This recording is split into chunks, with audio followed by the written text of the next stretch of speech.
By Professor Rosie Campbell, King's College London. Image copyright Getty Images. Black and ethnic minority communities are as diverse in their values and beliefs as the rest of the population.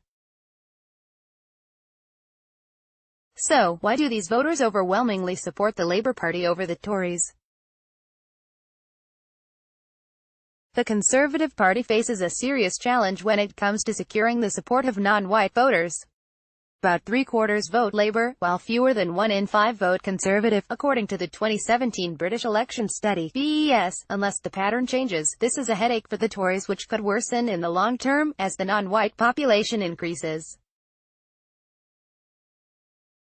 So, why has this happened and what can the party do to win over communities who play an increasingly decisive role in choosing who governs Britain? The challenge facing the Tories is stark, according to former Prime Minister David Cameron's strategist and pollster, Lord Cooper of Windrush. He told me, when we looked at all the different variables that determine how people vote, policies, issues, leaders, party brands, all the rest of it, we found that the single strongest driver of not voting Conservative was not being white. There are some differences between different ethnic groups, but the overall picture is one of a strong preference for Labour, agrees Professor Maria Sobolewska, an expert on voting behaviour from the University of Manchester.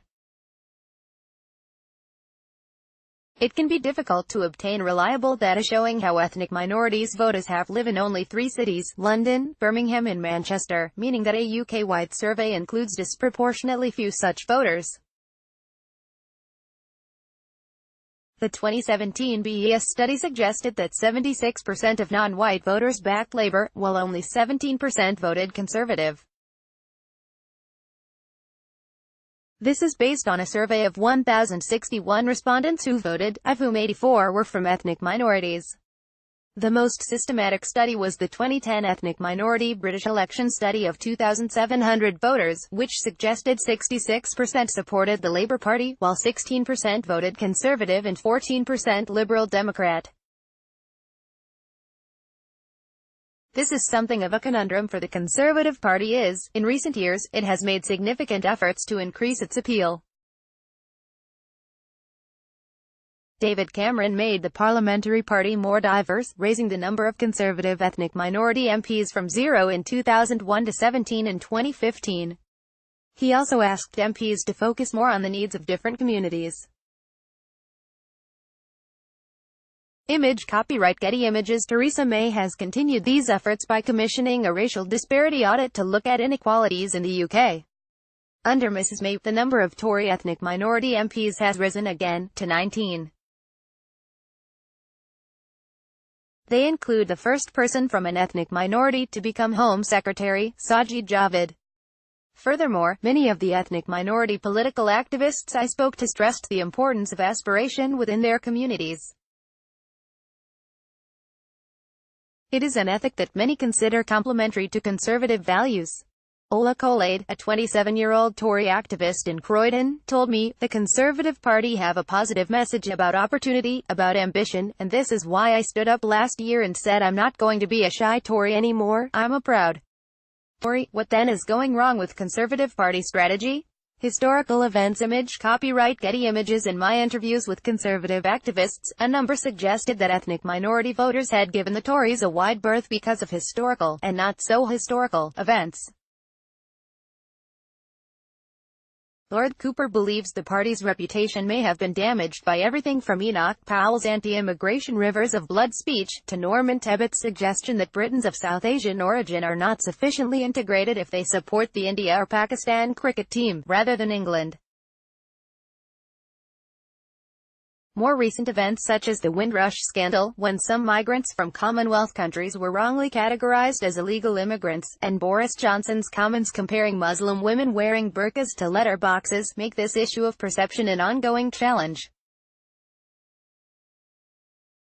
Find out more. Professor Rosie Campbell presents BBC Radio 4's Operation Tory Black Vote. You can listen to the program on the Analysis program's website. Professor Sobolewska says that when the party tackles the issue of discrimination head-on, it has improved its electoral performance among ethnic minority voters.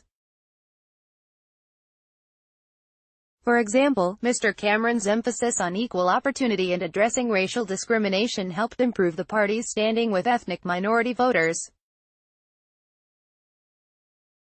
After the 2015 election, a number of polls suggested that there was an increase in the Tory share of the vote, although there was disagreement over whether this was a few percentage points, or larger gains.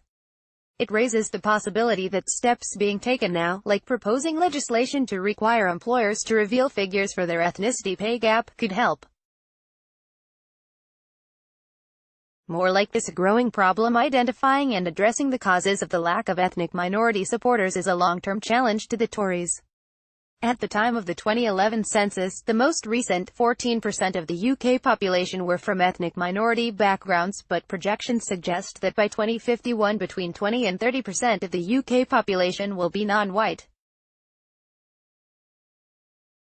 Image copyright Getty Images. And the places where ethnic minorities live are shifting, away from traditional labor heartlands in cities, to suburban areas and marginal seats, where elections are often decided. Once the ethnic minority population of a constituency reaches 30%, it becomes almost impossible for the Conservatives to win it, says Lord Cooper. In 1987 there were no constituencies in the UK with 30% or more ethnic minority populations, but it has been estimated that by 2022, the next election, there could be as many as 120. If the party cannot increase its appeal, the consequences could be felt for years to come. Otherwise, in the words of Lord Cooper, a point may come when there are not enough old white people in the country for there to be a Conservative government anymore. About this piece is based on an episode of BBC Radio 4's analysis programme. It was written for the BBC by an expert working for an outside organisation. Rosie Campbell is Professor of Politics and Director of the Global Institute for Women's Leadership at King's College London. She specializes in voting behavior, political participation, representation and gender. Follow her at Prophecy Camp. Edited by Duncan Walker.